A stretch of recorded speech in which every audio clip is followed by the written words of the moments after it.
Miami's innovation ecosystem continues to expand and it becomes a hub for entrepreneurial activity, it's important that we bring along the entire community as part of the ride.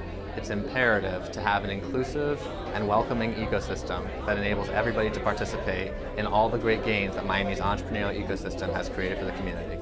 Miami now ranks 8th of all 350 plus US metros in venture capital backed funding of its startups. Miami is also an extremely divided economy. We have a burgeoning gap, a worsening gap between the very, very rich who are coming here from all over the world and the very poor. So I think that's what we want to talk about, this connection potentially between how we build a more innovative and entrepreneurial ecosystem, but how we do it in a more inclusive way. What we need is to be adding urbanism so that there's more of it to go around. And that's partly a construction question, partly a transit question. The idea is old and the idea is simple, which is have a place where civic leaders come together to talk about the future.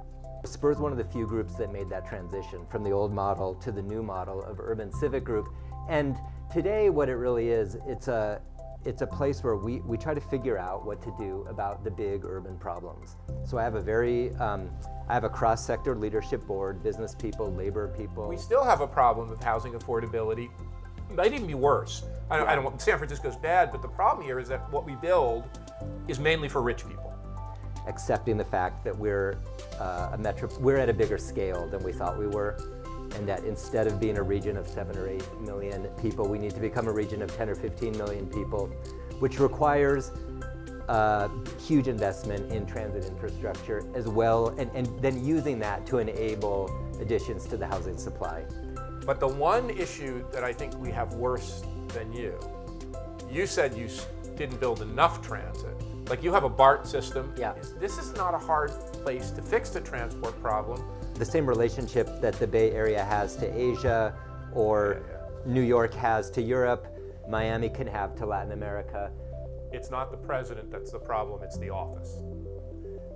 We in this country have created an office of the president that we gave in a country of 350 million people, 3,500 counties, tens of thousands of municipalities, 350 metros. We've created this all-on-high office, and then whatever's not at the federal level is at the state level.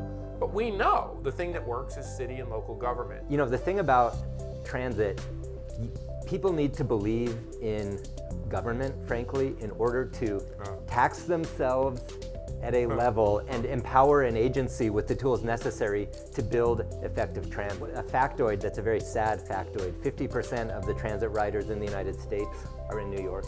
The second tier of cities, that is San Francisco and Boston, Chicago and Washington, all of that combined plus everybody else is the rest of the 50% of the transit riders.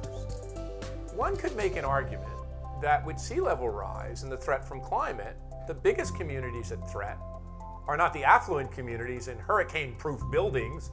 It's our historically disadvantaged group, which are petrified. So I think your point is very well taken, that for this new progressive group that want more housing built, we need to build new coalitions. So totally agree. I think it's a really good point. None of us sort of showed up to the modern era with the kind of transit system that we need for the size we're at today. So everybody's got to solve this problem, or else you're simply going to break down under the weight of congestion.